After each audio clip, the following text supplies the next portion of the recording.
let me tell you of the days of high adventure.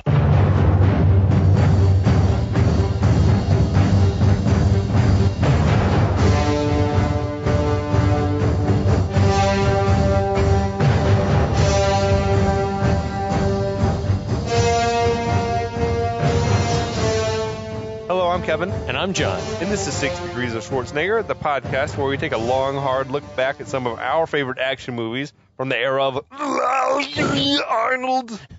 Schwarzenegger is the icon of the genre, and we're taking a deep dive into some of these 80s and 90s cult action movies and breaking them all the way down.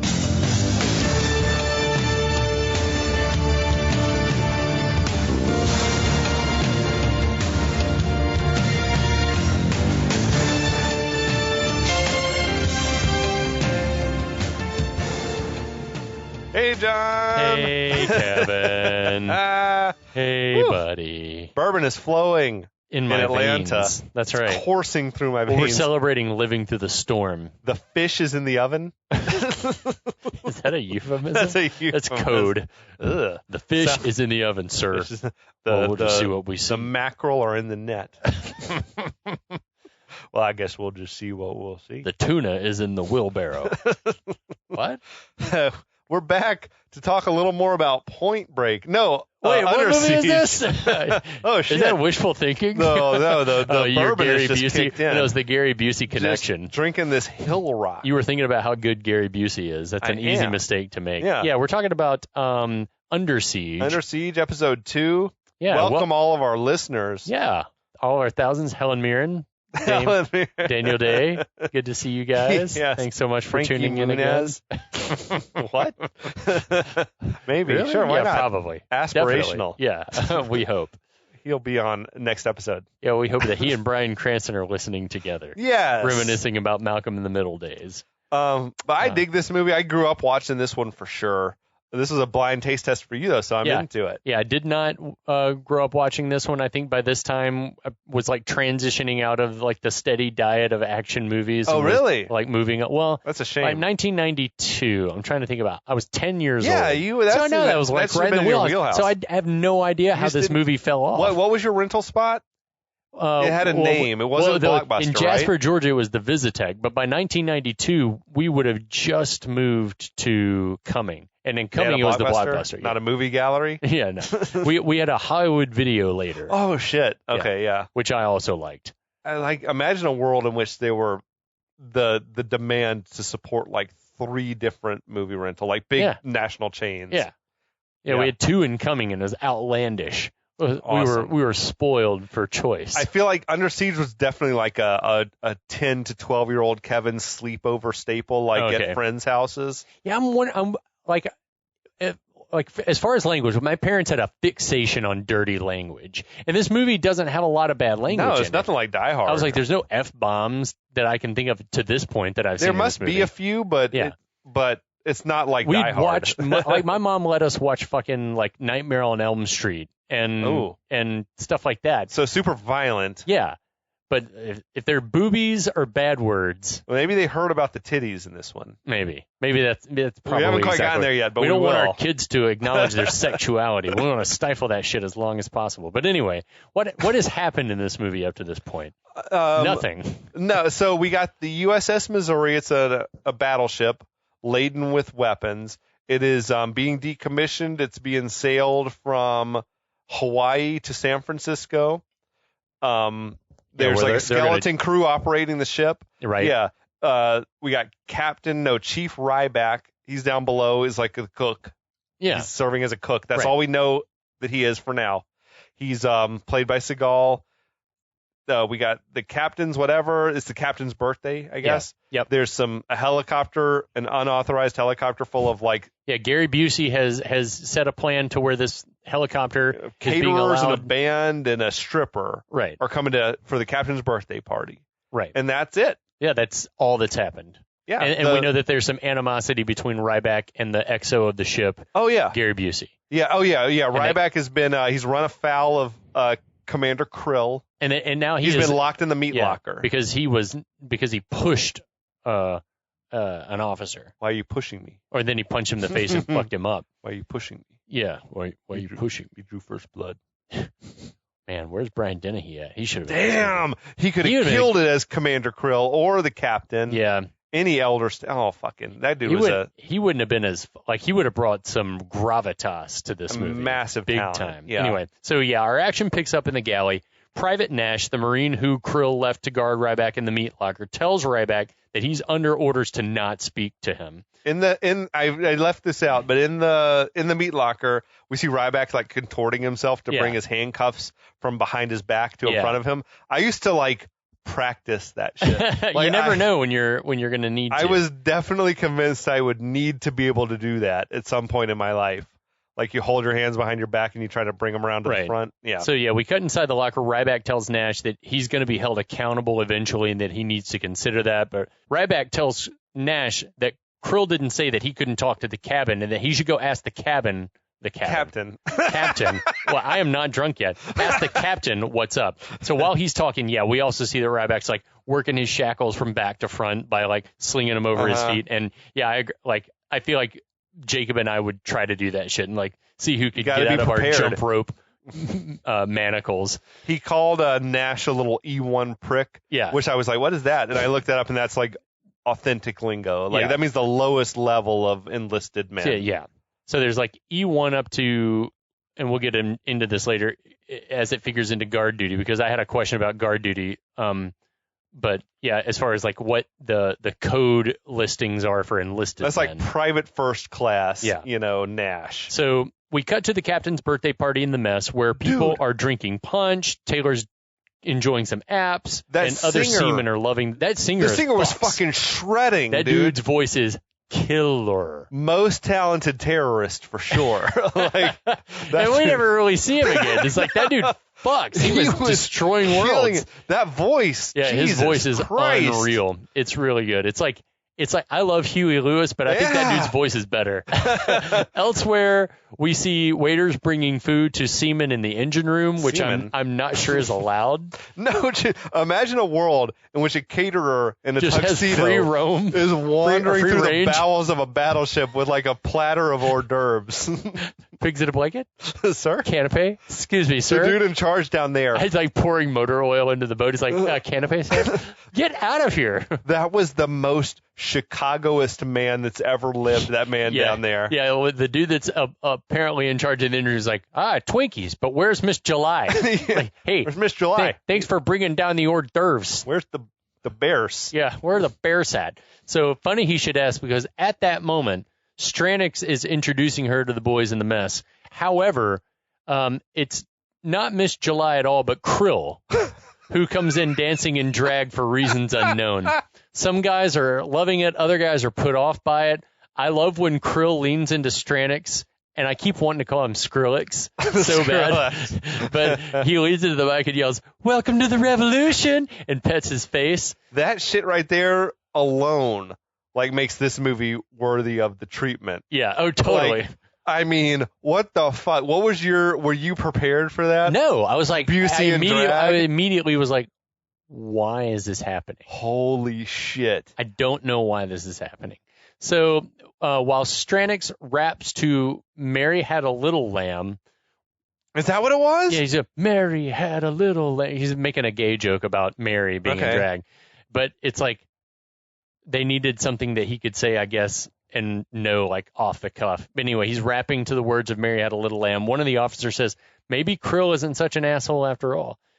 Stranix tells Mary... Krill would have to be universally disliked on the ship. Yeah. For everyone else other than the captain is an underling to him. For them to just openly be calling him an asshole amongst each other. Yeah. Everyone must hate him. Yeah, I don't get, even earlier when he was telling the dude with the huge binoculars, then he walked by and told, "You missed a spot," to this Did he? I missed that. Yeah, he's yelling at a dude. Line. Nice. Yeah. So, dude, Busey was fucking going for it, man. Yeah, well, that's Busey. That's Busey's way. I love that about him, though. So Stranix tells Mary, Krill, that it's time to get to the old man, the captain, we guess, and they go caressing officers on the way out. Cole Meany, who by his tux looks like he's supposed to be head waiter or something, comes to escort Krill to the captain for some reason. Krill was like flashing his ass, flashing his tighty whities as he was going up the stairs. So just then we see Tuco make his way through the crowd to two of the Marines who earlier helped detain Ryback in the galley and ask, like, where's the chief? And they tell him that Krill locked him in the meat locker until after the party. Tuco points out that it's 40 degrees in there. And one of the guys like, he'll be fine. He's got a guard. He'll be fine. He's got a guard. That, like, okay, easy voice modulation syndrome. I love Tuco, though.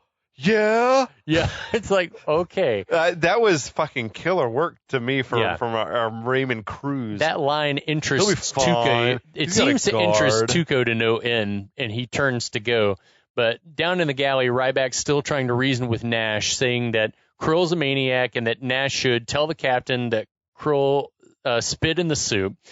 Outside the locker, we see the galleys filling with smoke. Nash tells Ryback something's wrong. Ryback tells him to get my pies out of the oven again. The pie gag is finally paid off. Yeah, and he does, and the pies are scorched. Back upstairs, the party's in full swing and includes some older vets who I guess were Missouri crew from bygone days. Yeah, I think they were like the WW2 crew. Yeah, but it's at this point that I was like, that dude in the band's voice is awesome. Yeah, dude, he was killing it. Also note that anytime we see Stranix, he's not playing the harmonica, but just kind of hyping the crowd. I like it. He's the hype man. He is the hype man. Anyway, we cut to Krill and Cole Meany arriving at the captain's quarters. Krill says it feels good to be walking around in pantyhose. That was the moment where they come to that guard, and I was like, is that Jake Busey? Oh, yeah, yeah. And it really, because it does look like him, but it's nowhere to be found on IMDb, so I'm not sure. The voice doesn't quite sound like him, but yeah, he does kind of. Also, his hat's kind of pulled down, so you can't really see. So, yeah, the Marine guarding the door looks very amused at the sight of Krill and Drag. And so I noticed, like, that dude's a sergeant.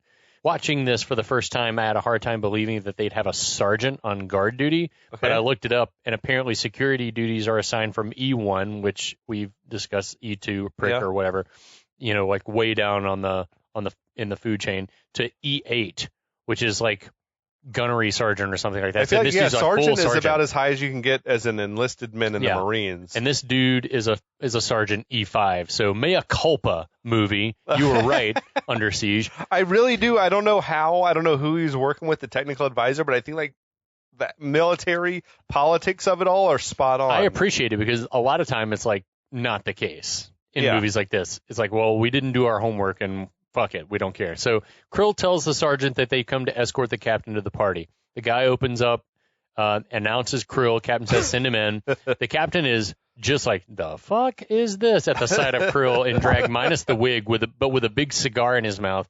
And Krill says, I'm your date tonight, Captain. Fucking weird shit. So we cut back to the mess. The band's still playing the song I Love You to Death. Stranix finally playing the harmonica again. At the end of the song, as the seamen cheer, Stranix asks the crowd, who is the highest ranking officer in the room? The crowd starts to gesture to a dude who's seated a little bit further back. I don't know, like 20 feet or so. It seems like it's going to be some type of like game or something, you know? Yeah, like, exactly. Like I'm going to like make him do something embarrassing or whatever, sing along. Pin the tail on the hooker. So Stranix asks the guy to stand up and be recognized and tells the crowd to like clear out so he can see him. The spotlight shines on the guy who is rocking a full-on, like the character Flat Top from Dick Tracy. One of the most unusually shaped heads I've ever seen. The white dude? Yeah. You're talking about, yeah. The dude. Yeah. I was like, his head, he looks like Flat Top from Dick Tracy. Yes. It's a very wide head.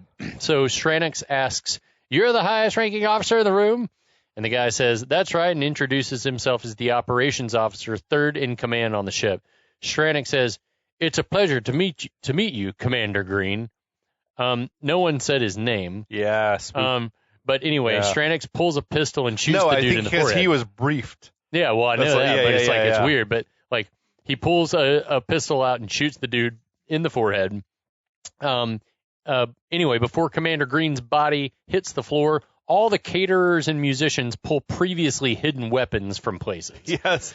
I love the thought that they found a squad of killer mercenaries that could really fucking shred. Who are also a really good, like, rock blues band. Well, that makes you think, like, were they searching for terrorists who could shred or people who could shred who were willing to be terrorists?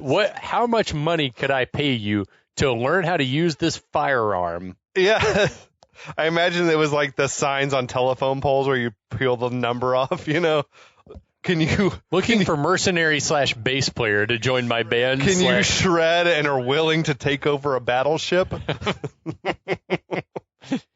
Because the band was sharp. Yeah, the band's great. So suddenly all the caterers and musicians whip machine guns out from various places. They knock out the guards, subdue the crowd. Up in the captain's quarters, I can't tell if the captain heard the gunfire. Seems like he would, or if he's just mystified by the goings-on with Krill. But he's like, I'm Tom Shane. What's going on? We'll leave the light on for you. Yeah. So Krill says the party's just beginning, pulls out a pistol with a silencer out of his pantyhose, and shoots the captain point blank in the chest. There's a terrible goof with a cigar there. Oh, like when Krill says the line, there's no cigar in his mouth, but when he pulls the trigger, there's a cigar in his mouth. Shit. I was like, that's terrible editing. I feel like the immediate death of the captain was like a little bit of a shock. Yeah. It was like, oh shit, you would have thought they'd take him hostage or whatever. I don't know. So the guard at the door seems to hear the silenced gun through the door. He throws open the door to check on the captain, starts to draw his own firearm, but Cole Meany, who is carrying a tray of hors d'oeuvres, pulls his gun with a silencer and kills the poor sergeant.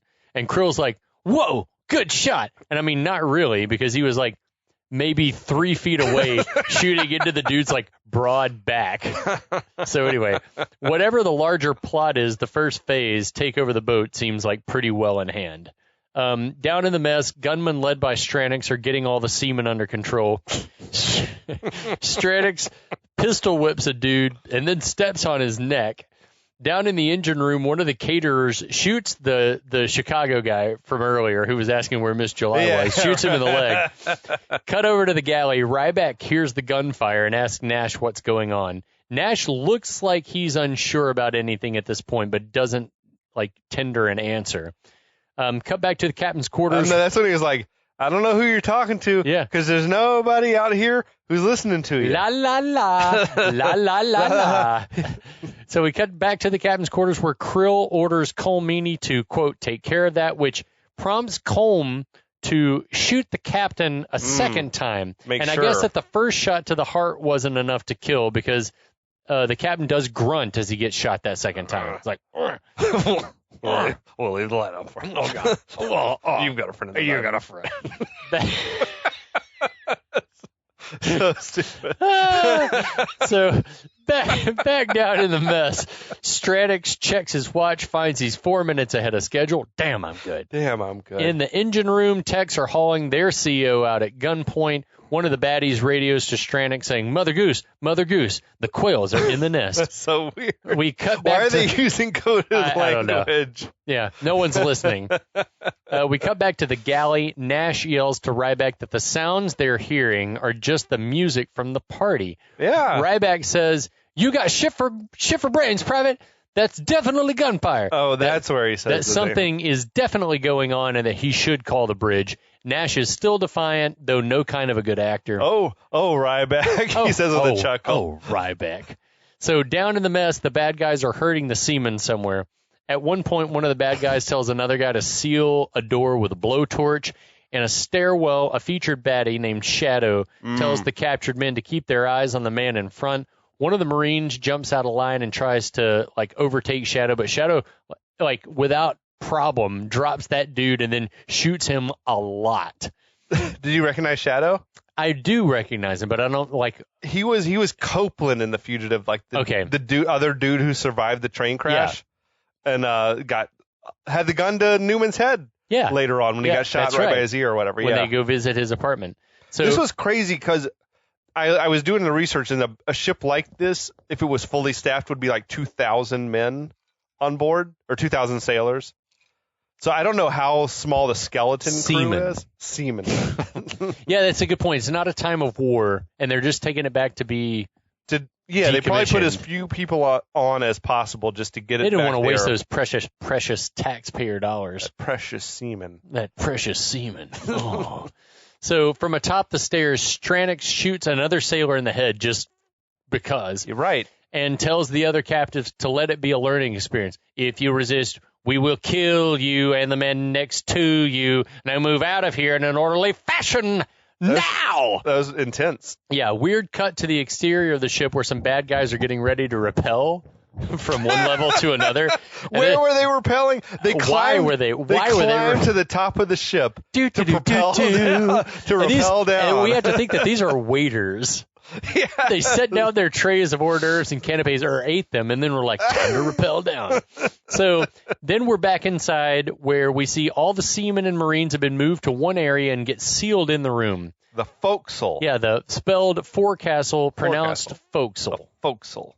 So that's in the British English tradition of pronouncing words with more letters like they have far fewer letters than they have. That's like Worcester, Mass. Or Southwark, which is spelled Southwark, but pronounced Southwark. Okay. So, so back outside, a sentry gets picked off by a guy atop the ship's main tower. That seemed like a hell of a shot. Like from way up there. Deadeye. Yeah.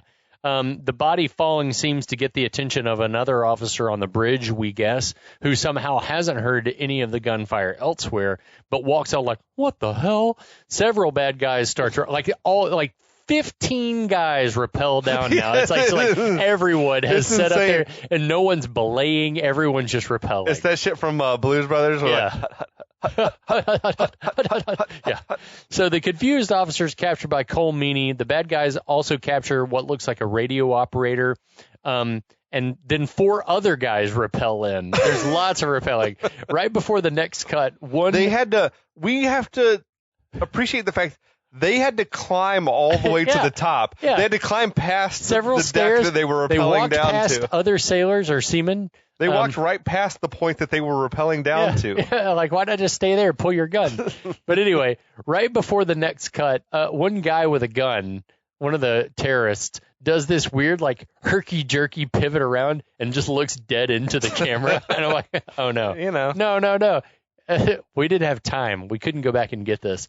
So back in the captain's quarters, Krill, still in drag, has let himself into a safe, pulls out a box that I thought immediately, I was like, is that a floppy disk thing or something? It seemed like a little... It's like a container of some kind, but it looked like a rigid case for a floppy disk. You would open it up, I feel like, and there's stuff inside it, like disks inside. But it's labeled Nav Satcom, which working in the government services world, like navigation, satellite communications, or. So do you plug that thing right into something and then? Well, if this is in 1992, it would make sense that that's a disk of some kind that you would then put in. And my thought was immediately having the ability to pause and look at the label. I was like, oh, well, there are coordinates or codes or something on that. Okay. And then he also starts riffling through a file labeled Officer Service Record. Stranix and Shadow have come in. Krill chucks the little Nav Satcom box at Stranix. The vicious throw and an awesome catch. Did you notice there was also a weird cabinet full of silverware? Silver. Dishes tea and service and stuff. Or trophies from Wimbledon or some shit. I was like, what is all, why is this in here? You didn't know the captain had won the British Open. His senior 4-time British Open winner.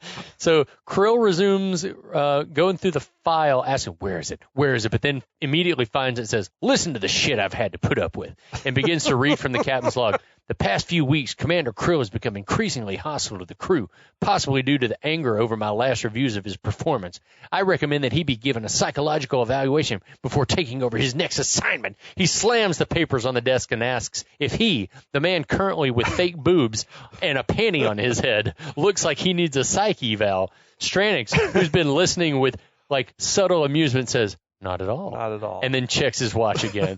Amazing delivery from Tommy Lee Jones and Busey. Yeah, it's just the two of them. I was like, I wish that they were in several movies together. Yeah, they have great chemistry. Krill whips the panty off his head, says he needs to change clothes. Cut to seconds later, Krill, now in uniform, Stranix, they're coming up to the bridge. They're followed by a Weasley-looking guy carrying some kind of gear case, like a briefcase or something. He's got glasses on, so you know he's like the tech He's dude. the Theo of this version Theo. of Die Hard. So Krill enters the bridge, draws his weapon, and he and his goons start to round up the guys driving the boat. And this is where I was like, so wait, Cole Meany and others just got a few of the guys, but the guys doing the actual driving haven't been captured? It's very unclear. Are any of these guys wise to the fact that bad guys have taken control? They didn't hear the gunfire. They seem to be completely unaware that anything has been going on. This is so stupid because the guy that was ostensibly in charge has been captured without any of them noticing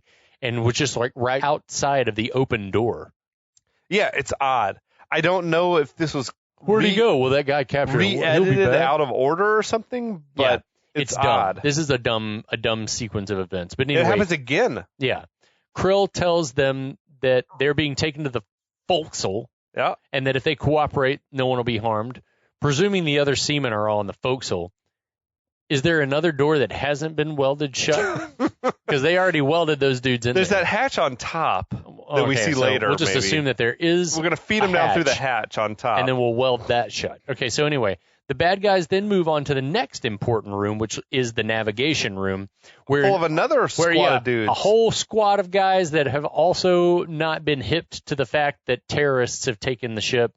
But anyway, the bad guys bust in, start to clear guys out. While that's going on, Weasel Guy comes in, opens up the case, and we see it's like a portable workstation with a screen, a phone, a trackball mouse, and a bunch of switches and shit.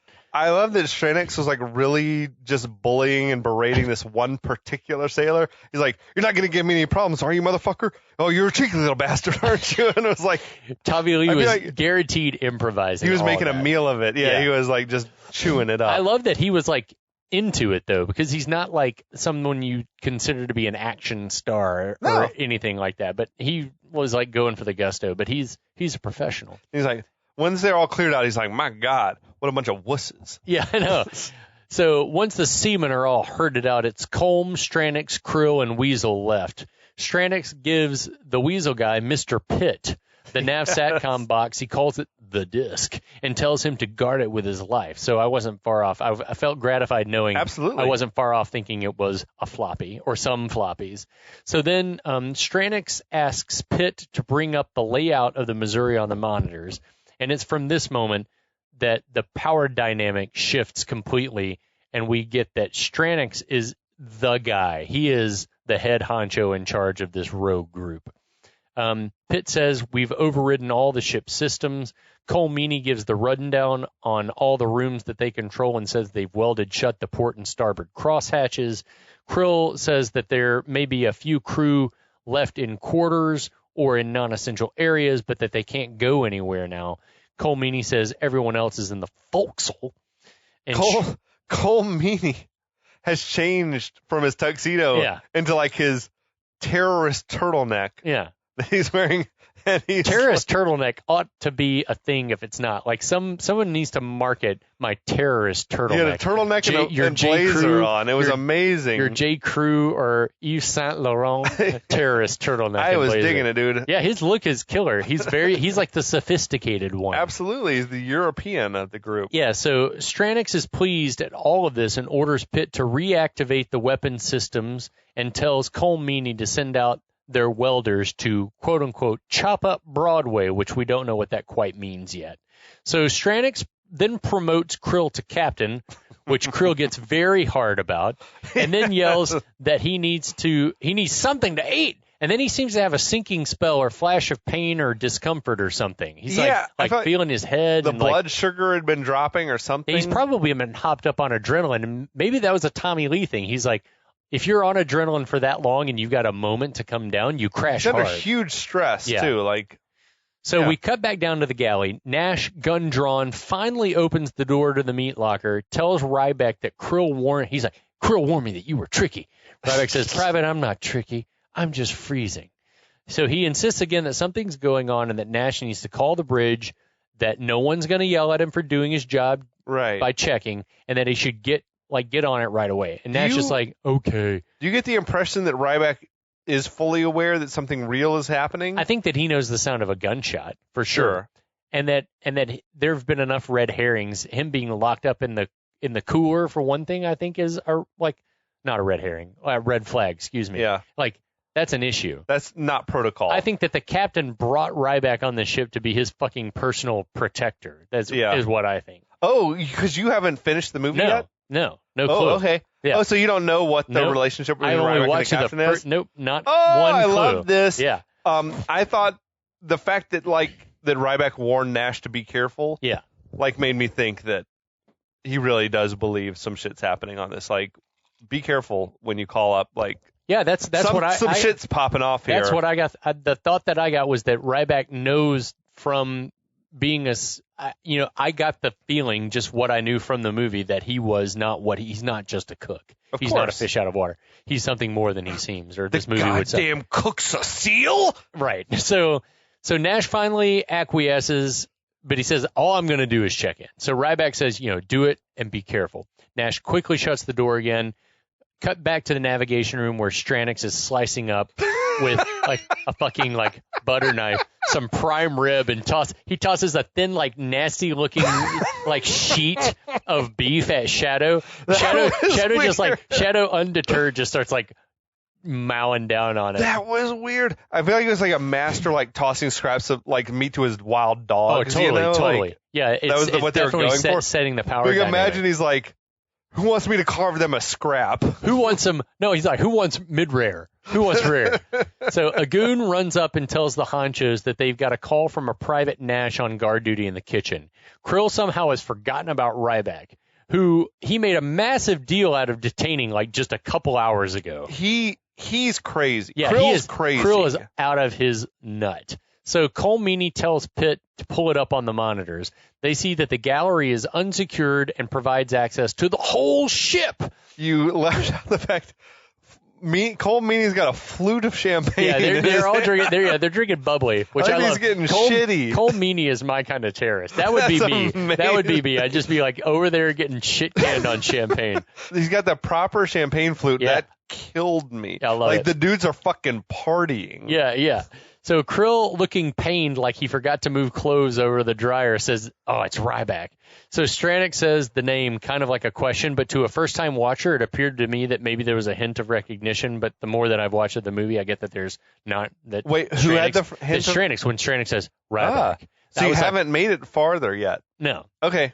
I was just no spoilers. It seems to me that Stranix recognized the name. We'll talk about it. Yeah. We'll talk about it later. So Krill says that that Ryback is a pain in the ass cook, and that's really all he apparently knows about Ryback.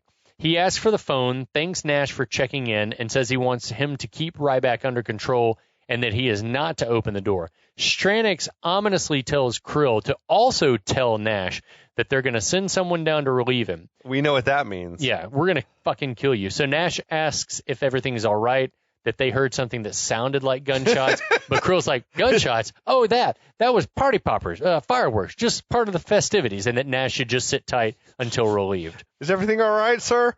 We heard something what sounded like gunshots. What sounded like? Is party poppers a phrase you've ever heard before? Party poppers. I think so. Yeah, like the things that you pull them apart, like a popping sound. Sure, I think that the lingo is different. Like they call them crackers, I think, in Great Britain. I think they call party poppers crackers. Okay. And you pull them apart, and they do make a noise, and streamers and confetti and shit fall out and drive people like me crazy. So they hang up. Krill smacks his hand on the table, super frustrated that he forgot about this one very important detail that he was obsessed about an hour ago. Stranix asks if there's anything else he's not talking. Any further memory lapses or oversights, perhaps? Tommy Lee is just the dialogue that they wrote for Tommy Lee. I wonder if he was like, let's revisit this, because any further memory lapses or oversights, perhaps? The dynamic, just watching Busey and Tommy Lee Jones work together was great. No, there's no further memory lapses or oversights, perhaps. Yeah, it's awesome. I loved it. It was great with those two. Krill says it's nothing, just two men, one who's locked up, and then he'll take care of it, and he makes to leave. But then Stranix says, we've got guys to take care of this. He orders Shadow to send a couple of guys to secure the galley. Krill points out that Nash is armed and that more muscle should go, so he's like, I want to go. He's got a death wish. He's tapping himself hard on the chest with his own pistol that he just cocked. I want to go, Dad. Stranix says, don't worry. My guys are professionals who can handle 20 Marines and 100 cooks while chawing on some prime rib. That was great delivery. They can handle 20 Marines and 100 cooks. Yeah. That fucking killer. So Yeah, we cut down to the galley where Nash is, again, mid-argument with Ryback. He tells Ryback that the sounds they heard, it's just party poppers, Ryback. That's the line I told you. It's been stuck in my head for like weeks now since I've rewatched the movie. You're wrong, Ryback. You're wrong. I got told it was party poppers. Those were party poppers. Okay. You're wrong. So Ryback tells Nash again that he's got shit for brains and that even though they've brainwashed him at boot camp, that sometimes you got to question authority. Ryback says, you should trust me. The noise was gunfire. But then he says, if you let me out, I'll take you. Yeah. So I'll shoot you myself. I'll shoot you myself, which is it's like you're sending mixed messages that's here. That's not persuasive. So just then Nash hears a metallic thud somewhere. And he's like, Krill? Is that you, Commander Krill? Behind him, we see a blurred-out mercenary enter frame pointing a gun at Nash and creeping toward him. Just as Nash turns to see the guy, a second guy with a gun pops out. They order him to put his hands on his head and get down. They disarm him and ask where the cook is.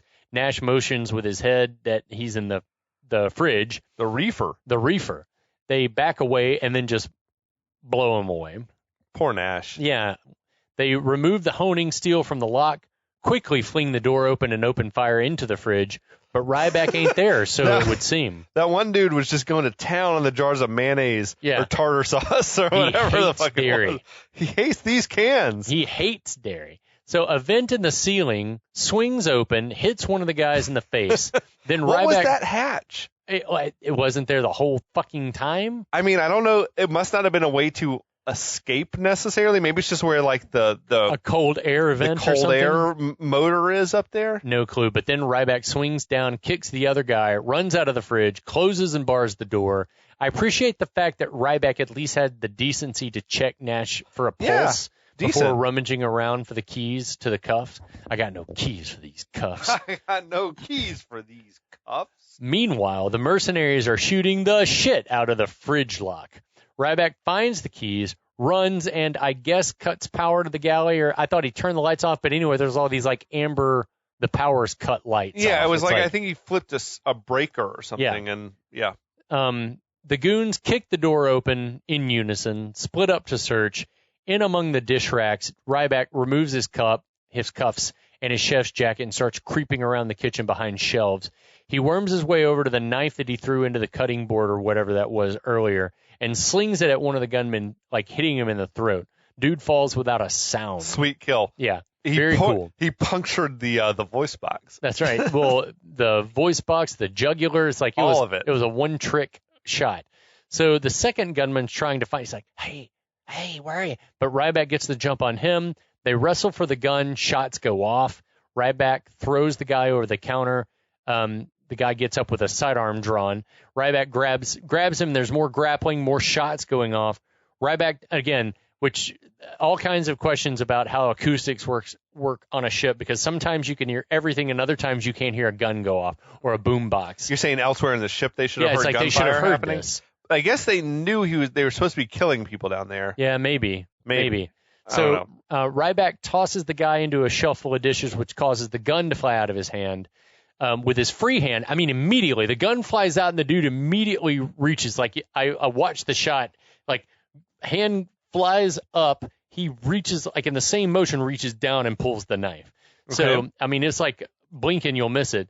But Ryback gets a hold of the knife arm, presses his other big meaty arm across the dude's windpipe and forces him down. He gives one last big push, and we hear the dude's windpipe crunch. Is that what he did there? And he did. He it was crushed it with his neck, forearm. It was like a crushed throat.